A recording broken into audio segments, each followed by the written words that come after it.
자, 오늘 오후에 다 같이 읽으실 성경 말씀은 오전에와 마찬가지로 잠언을 택했습니다. 잠언 14장 12절 찾겠습니다.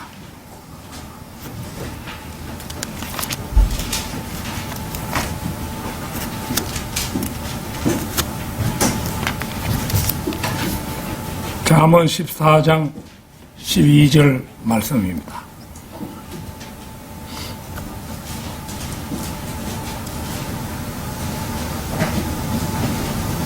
다 찾으신 줄 알고 받들어 읽겠습니다. 사람에게 옳게 보이는 어떤 길이 있으나 그 끝은 죽음의 길들이라. 자, 본문 말씀과 비슷한 그런 제목이 되겠습니다. 사람에게 옳게 보이는 길은 죽음의 길들이다. 사람에게 옳게 보이는 길은 죽음의 길들이다. 이런 제목으로 말씀을 드리겠습니다. 오늘의 본문 말씀은 잠언에서 가장 위대한 구절 가운데 하나이며 성경 전체에서도 가장 위대한 구절 중 하나라고 일컬어집니다. 그리고 그것을 성경 자체가 증명이라도 하듯이 잠언 16장 25절에도 같은 말씀이 기록되어 전하고 있음을 볼 수 있습니다. 이 말씀을 달리 말한 형태로는 지옥으로 가는 길은 선한 의도들로 포장되어 있다. 이런 말이 있습니다. 일례로 세상의 모든 교육 제도는 그럴듯하게 포장되어 있으며 날이 갈수록 새로운 제도들이 생겨나 시행하는 사람들로 하여금 골머리를 썩게 합니다. 그러나 그렇게 시행해도 별로 나아지는 것은 없고 오히려 문제 학생은 늘어나기만 하는 것이 현실입니다. 옳게 보이는 것이 항상 옳은 것만은 아닙니다. 마태복음 7장 16절 찾겠습니다.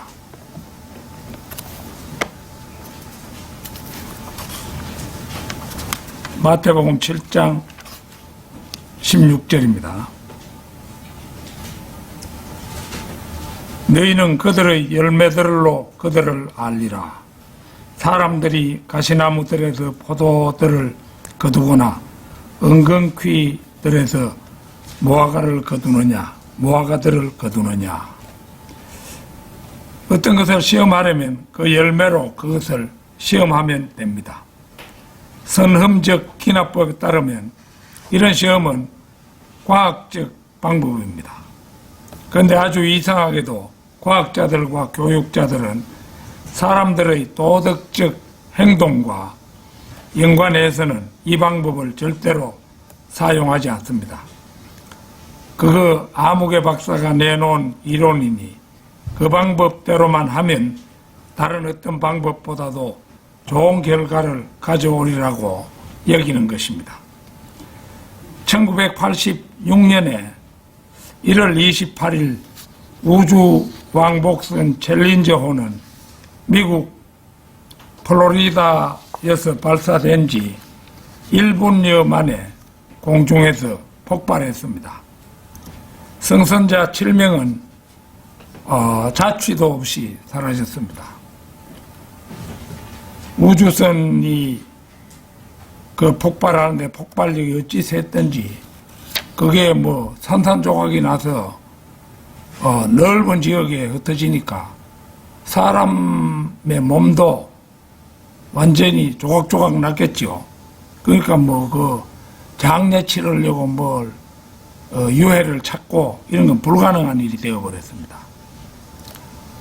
이 세상 그 누구도 그들의 끔찍한 비극을 예견한 사람은 없었습니다.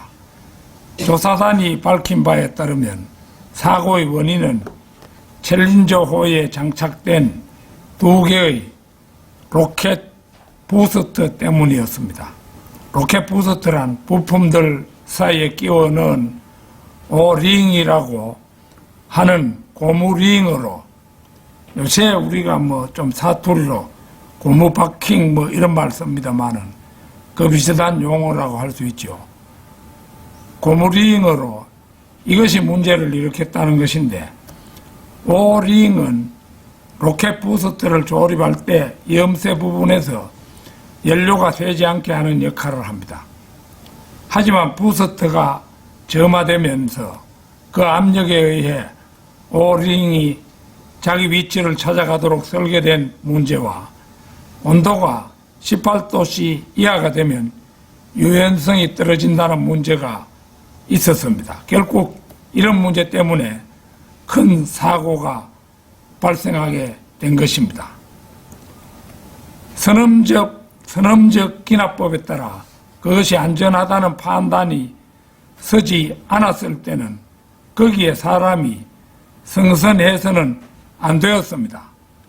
그러나 이 정도면 괜찮을 것이라는 막연한 과학자들의 추론에 따라 우주선의 모든 것을 신뢰했다가 결국 커다란 불상사로 연결되고 만 것입니다. 우리 속담에 설마가 사람 잡는다, 이런 속담이 있지요. 이 말은 그럴 리야 없을 것이라 마음을 놓거나 요행을 바라는 데에서 탈이 난다는 뜻으로 요행을 바라지 말고 있을 수 있는 모든 일을 미리 예방해 놓아야 한다는 뜻의 말입니다. 이 속담은 챌린저 호의 비극에 딱 부합되는 속담입니다. 비록 하잘것없는 고무링이지만 확실한 실험을 거친 뒤에 안전한 것으로 사용했더라면 비극은 사전에 예방될 수 있었을 것입니다. 그러나 설마 괜찮겠지 하는 방심이 미정유의 비극을 초래하고 말았습니다. 사람들은 이 세상 삶에서 크게 1, 2천 원을 절약하려다가 크게 수십만 혹은 수백만 원의 손해를 볼 때가 허다한 것입니다. 사람에게 옳게 보이는 길은 죽음의 길들이다. 첫째, 옳은 것처럼 보이는 길은 대개가 겉보기에는 매력적이라는 것입니다. 사람에게 옳게 보이는 어떤 길이 있으나 그 끝은 죽음의 길들이라. 사람의 눈에 옳게 보이는 길은 이론상으로는 좋아 보입니다. 그리고 그것은 언제나 선을 약속합니다. 즉 목적이 수단을 정당화시킵니다. 그리고 그 말은 사람들에게 아부합니다. 이런 말들은 항상 하나님의 계시와는 대조를 이룹니다. 항상 다른 사람들이 이 길을 따르고 결과적으로 아무런 재앙도 없을 것처럼 보입니다. 국제사회주의를 강요하는 교수들은 그 부정적 증거를 살펴보기를 거부합니다. 그리고 그들은 어떠한 재앙도 결단코 없기라도 한 듯 가정합니다. 며칠 전 오송 지하차도에 근처 미호천이 뚝이 터지면서, 이 미호천이란 말은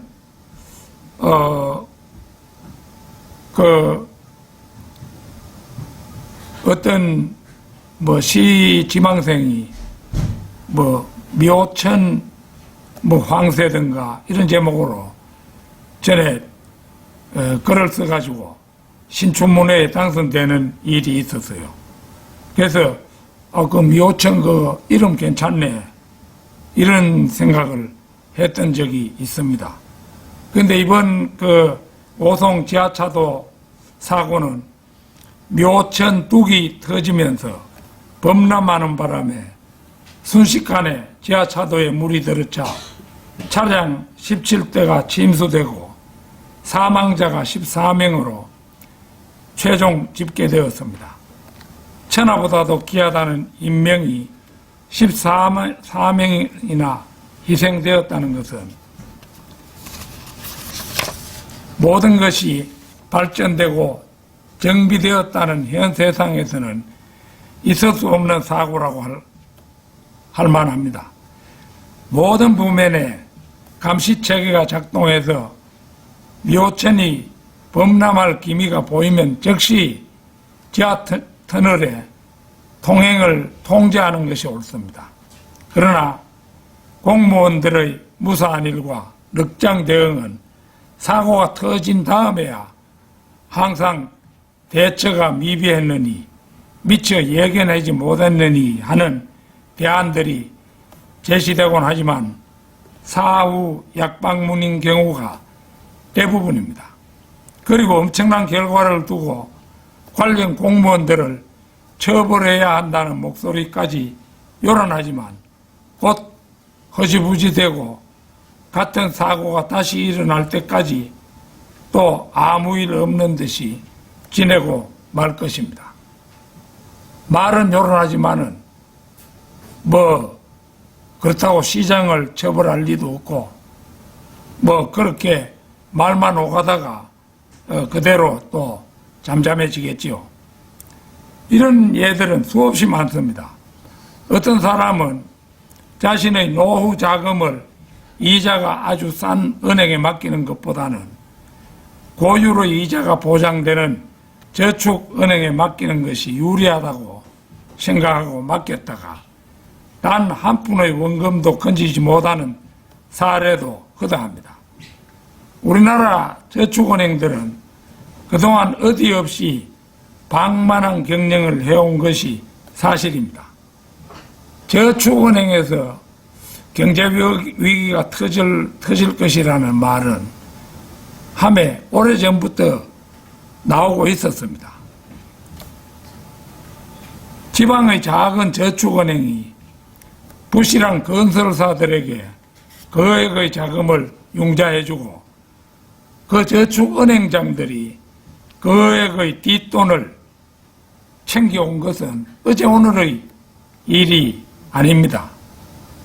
심지어 유유상종이라는 말 그대로 대도시의 다른 저축은행들까지 끌어들여서 더 큰 자금을 건설회사에 융자해주고 저축은행장들이 공동으로 천문학적인 뒷돈을 챙겨온 것으로 속속 밝혀지고 있지만 부조리가 하도 온 사회 전반에 만연하다 보니 정부에서도 어디서부터 손을 써서 처벌을 하고 바로잡을지 갈피를 못 잡고 있습니다. 지금 한국은행에서도 금리 인상할 때가 훨씬 넘었는데도 우리 3.5라는 그 금리에서 그대로 눌러두고 있죠. 미국이 5%가 훨씬 넘어갔지요. 그런데 한국은 아직도 3.5인데 후진국에서 3.5를 고수하면은 달러 돈을 가진 사람들이 이자를 더 많이 주는 외국으로 돈을 빼돌릴 경우가 많겠지요. 어느 날 문득 돈이 빠져나가 버리면은 국가 부도가 일어날 것은 뻔한 일이죠. 그런데 지금 우리는 그런 살얼음판을 걷고 있습니다.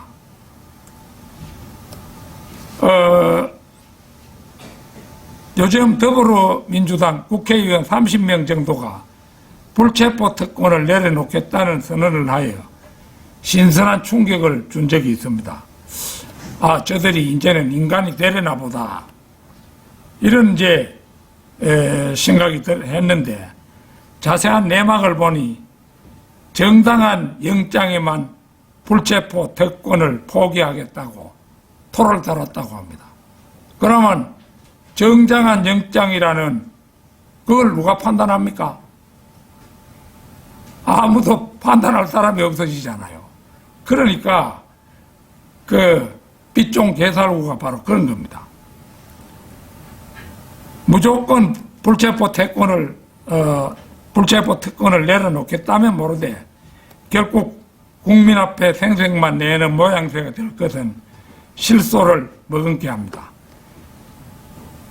그래서 우리가 여러 가지를 볼 때 우리나라의 정치권도 부조리가 이만저만이 아닌 것을 어느 장소보다도 많이 썩어버린 것이 정치권이라고 할 수가 있죠. 그래서 앞으로 모든 면에서 그래 저 개인적인 생각으로는 전두환 같은 독재자라도 나와가지고 딱 바로 잡아가지고 처벌할 놈들 처벌하고 해가지고 몸이 벌벌 떨리도록 만들면 몰라도 지금 웬만한 처벌 같은 가지고는 사람들이 정신을 차리기가 힘들게 되어 있죠. 그래서 오전에도 얘기했지만 여러 가지 기관이 거기에 다 포함되고 있는 겁니다. 그러니까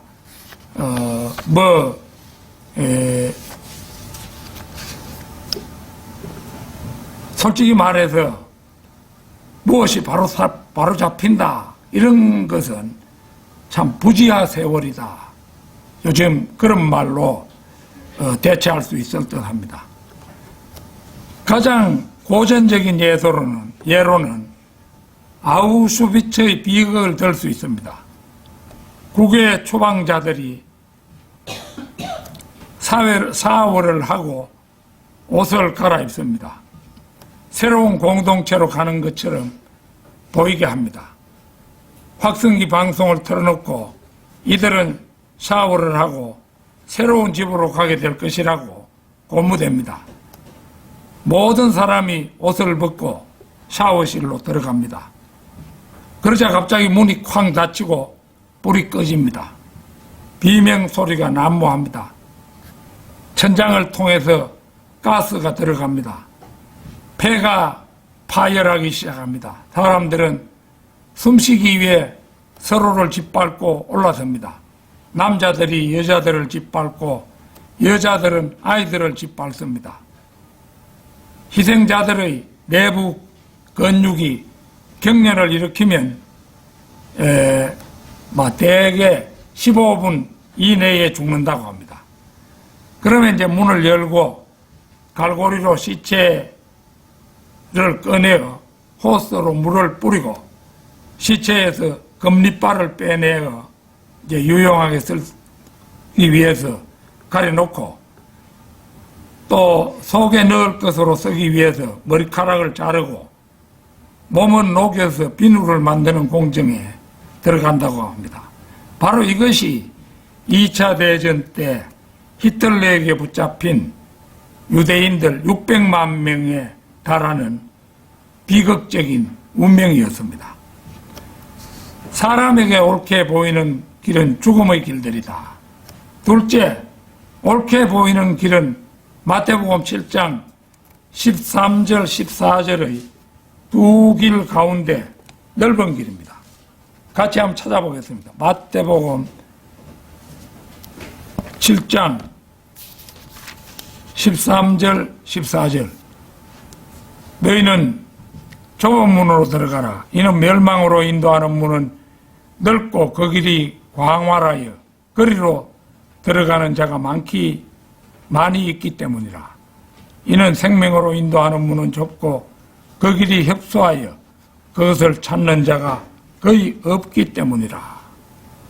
사람들은 대개 주관적인 존재이기 때문에 적당히 자신이 생각하고 임의적으로 결론을 내리기를 좋아합니다. 자신의 양심을 따르면 괜찮을 것이다. 또 하늘나라와 지옥은 자신의 마음속에 있다. 인생은 자신이 만드는 것이다. 또 하나님은 너무나 선하시기 때문에 아무도 지옥에 보내시지 않는다. 또 자신의 종교에 따라 살면 괜찮을 것이다. 사람이 성공적으로 살기만 하면 그가 어떤 종교를 따르든지 그것은 문제가 되지 않는다. 우주는 크기 때문에 하나님께서 시간을 내어서 육신을 입고 작고 보잘것없는 행성에 내려오셔서 성경에 기록된 일들을 행하실 수가 없다. 이런 등등으로 자기 편할 대로 생각하는 것입니다.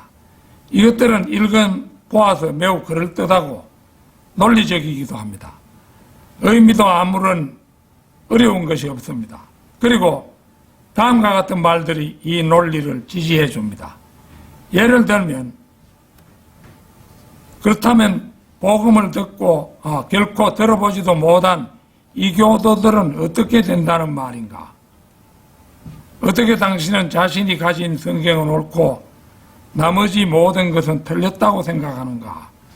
이런 신념은 완벽하게 말이 되는 것처럼 보입니다.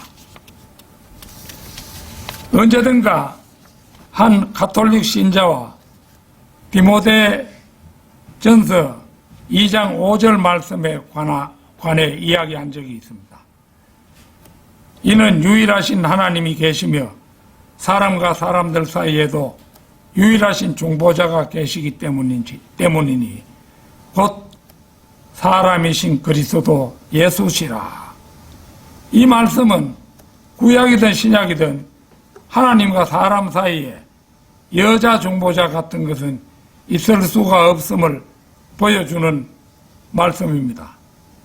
우리 바이블 빌리버들은 이 말씀을 100% 그대로 받아들입니다. 마리아는 중보자가 될 수 없다는 내 말에 그는 말했습니다. 마리아는 예수님의 어머니인데 그분을 중보자로 모시는 것이 인간적으로 무엇이 잘못됐는가라는 반박을 천연스럽게 하는 것이었습니다. 바이블 빌리버의 최종 권위는 성경입니다.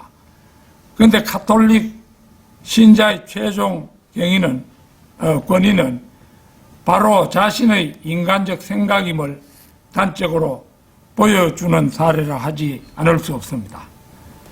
각주구금이라는 고사성어가 있습니다. 이 성어는 보물을 강물에 빠뜨리자 그 배전에 그 자리를 칼로 표시를 했다가 나중에 그 보물을 찾으려 한다는 뜻으로 판단력이 둔하여 융통성이 없고 세상 일에 어둡고 어리석다는 뜻으로 사용되는 성어입니다. 그러니까 배를 타고 가다가 배는 계속 움직이죠. 타고 가다가 배가에 앉아 있다가 그만 귀중한 것을 물속에 빠뜨렸습니다. 그러자 그가 말하기를 요 자리가 바로 내가 보물을 잃어버린 장소다. 이래가요 칼로 배전에다가 표시를 해놓는다 이겁니다. 그런데 배는 계속 물 위를 흘러가는데 배전에 아무리 표시를 깊게 해놓은들 무슨 소용이 있겠습니까? 각주구금, 이게 바로 그런 뜻입니다. 우리가 무엇을 기준으로 삼으려 할 때는 북극성과도 같은 항상 불변한 기준이 있어야 하는데 가톨릭 신자의 말은 항상 가변적인 인간적 생각을 기준으로 삼고 있음을 알 수가 있습니다. 이는 유일하신 하나님이 계시며 하나님과 사람 사이에도 유일하신 중보자가 계시기 때문이니 곧 사람이신 그리스도 예수시라. 이렇게 명확하게 기준을 설정해 주시는 성경을 두고 인간적 생각을 앞세우는 일은 실로 각주구금이라는 고사성어의 판박이 어리석음이라 하지 않을 수 없는 것입니다. 사람에게 옳게 보이는 길은 죽음의 길들이다. 셋째, 사람은 자신이 사랑하는 것으로 쉽게 속임을 당하고 항상 속기 때문에 자기 자신이 다른 사람보다 더 똑똑하다고 생각하는 경향이 있다는 것입니다. 바로 이것이야말로 모든 나라, 모든 세대에서 다수 사람을 곧바로 지옥으로 보내는 지속적인 사상입니다. 내가 예전에 우리 고향에서 썩 자주는 아니지만 그래도 띄엄띄엄 보았던 일입니다. 그 마을에, 같은 마을에 살다 보면 마을 사람들의 공론에 저 사람은 조금 모자라는 사람이다. 이게 공론에 그렇게 나는 경우가 있잖아요. 그런데 어느 날 그 좀 모자라다고 정평이 나 있는 그 여자분인데, 그날 우연히 같이 있게 돼서 얘기를 했는데, 이 여자가 자기가 제일 똑똑한 채 말을 하는 거예요. 그난 놀랐지요. 이 모자란다고 정평이 난 이 사람이 누구한테 공개를 하는가 싶어가지고 깜짝 놀란 적이 있어요. 그게 세상 사람들입니다. 다 자기 잘난 맛에 사는 겁니다. 고린도전서 3장 18절을 찾겠습니다.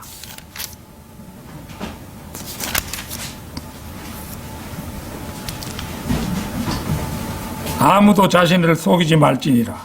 너희 가운데 누구든 이 세상 속에서 지혜로운 것처럼 보인다면 그는 어리석은 자가 될지니 그로 하여금 지혜로워지게 하려 함이라.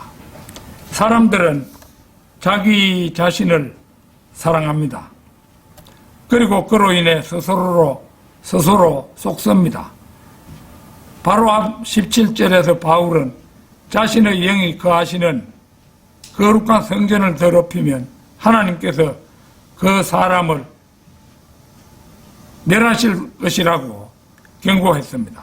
그리고 그 다음 18절에서는 보는 것처럼 자신을 속이지 말라고 말씀합니다.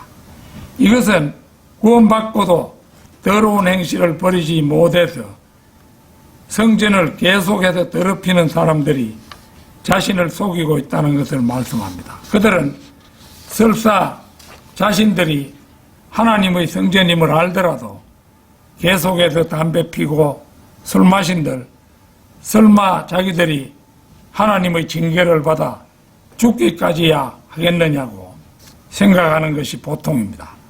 이것은 자신이 현명하다고 생각하는 자만심입니다. 이에 대해 바울은 충고합니다. 너희 가운데 누구든 이 세상 속에서 지혜로운 것처럼 보인다면 그는 어리석은 자가 될지니 그로 하여금 지혜로워지게 하려 함이라. 정말 현명한 사람은 자신의 현명한 생각을 버립니다. 그리고 어리석게 들리는 하나님의 말씀을 두려워하고 그 말씀에 순종합니다. 고린도전서 4장 10절도 보겠습니다. 우리는 그리스도를 위하여 어리석은 자들이 되었으나 너희는 그리스도 안에서 지혜롭게 되었도다. 우리는 약하나 너희는 강하도다. 너희는 멸망이 있으나 우리는 멸시받는도다. 보는 것처럼 바울은 우리는 그리스도를 위하여 어리석은 자들이 되었으나 너희는 그리스도 안에서 지혜롭게 되었도다. 이렇게 말합니다. 세상 사람들은 복음을 전하는 사람들이 바보들처럼 생각합니다. 그들에게는 세상 행복을 버리고 십자가를 지는 그리스도인들이 천치처럼 여겨지는 것입니다. 그러나 그리스도인들은 마귀에 대하여 어리석고 또 육신에 대하여 어리석고 세상에 대하여 어리석으며 자기 자신에 대하여 어리석은 사람이 되기로 작정한 사람들입니다. 어리석게 되는 것이 그럴 만한 가치가 있기 때문입니다. 얼마 전에 그 산불 감시원에게 모처럼 복음을 한번 전해보려고 전해본 적이 있습니다. 내 생각에는 저런 사람 정도야 쉽게 설득이 되지 않겠느냐 생각했습니다마는 착각이었습니다. 성경 요소를 찾아 차근차근 전했는데도 그는 끝내 주님을 영접하기를 거절했습니다. 그는 자신이 복음을 전하는 나보다도 더 현명하다고 생각하고 있었습니다. 그는 보기보다는 매우 사악했습니다. 하나님의 나라가 좋다면 혼자나 갈 것이지 왜 남에게 소중한 것을 전해서 같이 가려고 하느냐 하는 것이 그의 지론이었으니 얼마나 악독한 이기주의입니까? 천국이 있으면 그 좋다는 천국 당신 혼자서 차지하고 독차지하고 갈 일이지 왜 남까지 불러가지고 같이 가려고 하느냐. 그게 그 사람의 주장이었어요. 그런데 그런 사람은 실제 지옥에 가서 활활 타오르는 유황불 속에서 천년쯤 시달리고 나서도 그런 여유가 있을지 잘못 궁금합니다. 실제로 그는 최후의 백보자 심판에서 주님을 대신하여 심판하는 내게도 좋으면 당신 혼자나 갈 것이라고 얘기할 수 있겠습니까? 그래서 그 자리에서 그 사람 틀림없이 만나겠죠. 원수는 외나무 다리에서 만난다. 우리 속담에 그런 말도 있습니다만은, 끝내 거절한 그 사람이, 이제 만나면은, 최후의 백보자 심판에서, 최후의 백보자 심판은 지금부터 약 1000년 후에 있을 큰 백보자 심판입니다. 요한계시록 20장에 나오는 것인데요. 그런데 그 요한계시록 20장에 거기에서는 이제 우리 그리스도인들이 각자 이제 성경 말씀을 가지고 주님께서 그 많은 사람을 일일이 하기도 그러니까 우리 성도들이 주님께서 하실 일을 맡아가지고 각자 이제 판결해가지고 지옥으로 보낼 사람 보내고 이렇게 하는 거죠. 그렇게 할 때 틀림없이 아마 그 사람은 나를 마주하게 될 것입니다. 그때 내가 당신 옛날 도지동 산불 감시원 할 때 내가 그렇게나 간절히 청했는데 당신은 거절하지 않았느냐. 지금도 같은 생각을 가지고 있느냐. 이렇게 묻는다면 그는 말할 것입니다. 고개를 절레절레 흔들면서 아이고 아닙니다. 뭐 이렇게 이제 하고 그때 선생님 말이 옳았습니다. 이렇게 비로소 실토하게 되겠지요. 그 이제 백보자 심판에서 거기에서는 모든 사람이 회심자가 되게 되어 있습니다. 모든 사람이 그 자리에서는 바이블 빌리버가 되겠지요. 그러나 그 바이블 빌리버가 되는 시기가 너무 늦었어요. 그거는 이제 거기에서 판결을 내리면은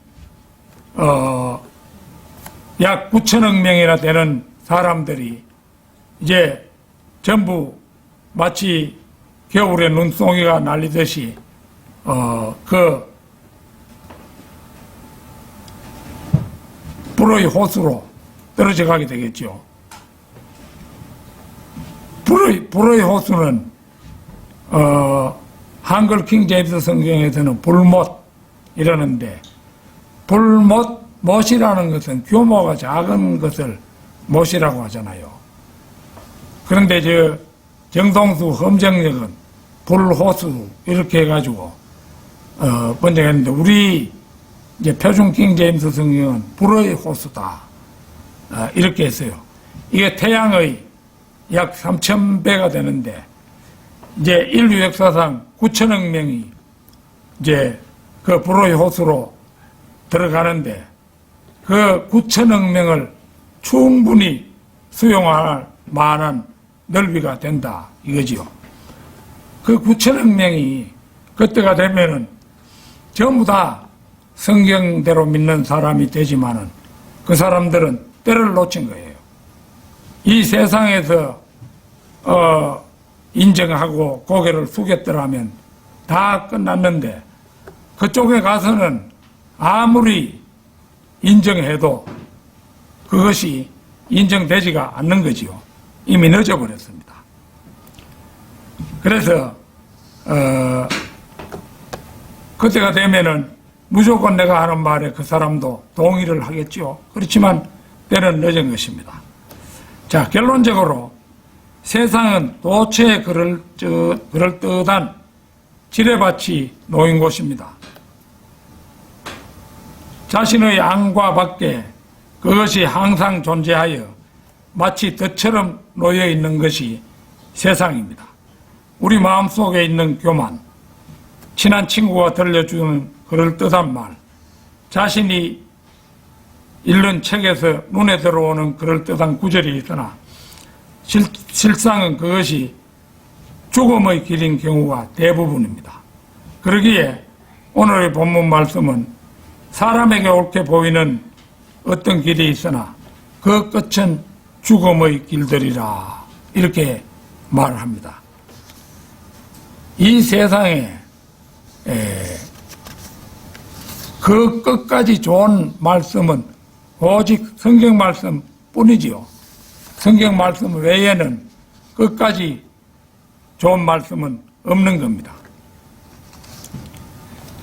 그 최후의 백보자 심판에서 심판받을 사람이 이제 결국은 인류 역사 이래 이제 9천억 명이 뭐 살다 간다 이러지만은 엄밀히 계산해 보면은 9,040억 명이다 이렇게 볼 수가 있습니다. 뭐냐 하면은 새 예루살렘 그 르크만 목사님이 계산해 놓은 데 따르면은 새 예루살렘의 입주 인원이 40억 명이라고 합니다. 40억 명인데 또 거기에 들어갈 그 지옥으로 불의 연못 호수로 들어갈 그 사람들이 9천억 명, 새 예루살렘 수용 인원이 40억 명, 이러니까 총수는 9,040억 명이죠. 그런데 그 중에도 이제 어린아이 시절에 죽은 사람은 그대로 새 예루살렘 성의 입주권이 주어지지요. 그러면은 그게 약 20억이 된다 이겁니다. 그러면은 실제적으로 우리 그 바이블 빌리버가 돼가지고 그 새 예루살렘에 들어가는 인원이 20억 명이라 이거죠. 20억 명 나누기 9천억 명 나누기 20억 명을 하면요, 그게 450대 1이라요. 450대 1. 그러니까 450명이 불의 호수로 가는 사람인데 반해 겨우 새 예루살렘 성에 들어가는 사람은 그게 20억 명이라 이거죠. 450명이 불의 호수로 떨어지는데 그 중에 한 명씩 나옵니다. 그러니까 지금 우리나라 성경 그냥 기독교인이 1,000만 명이네, 1,200만 명이네 이렇게 말들을 하지만은 실제 거기 전체를 쳐도 새 예루살렘 성에 들어갈 인원은 얼마 안 되는 셈입니다. 그러니까 얼마나 가기 어려운 길인가를 알 수가 있습니다. 우리가 지금 바이블 빌리버들 이래 해봐야 인원이 얼마 됩니까? 우리나라 전체로 봐도 얼마 안 되죠. 그렇다고 또 개신교에 나가는 사람들이 100% 다 그 불의 호수로 들어갈 사람은 아닙니다. 그 중에도 구원받는 사람들이 또 있어요. 그러니까 굉장히 어려운 길이에요. 그런데 여러분들 자기가 현명해서 택한 것도 아닌데 어째 하다 보니 오늘날 성경대로 믿는 사람이 되었지요. 그 참 하나님의 은혜라고 하지 않을 수가 없는 것입니다. 어쨌거나 날마다 바른 성경을 통해 올바른 영적 양식을 공급받음으로써 세상 사람들이 갖지 못하는 영적 분별력을 길러서 죽음의 길에서 항상 제외되는 우리 모두가 되기를 진심으로 소망합니다. 다 같이 기도드리겠습니다.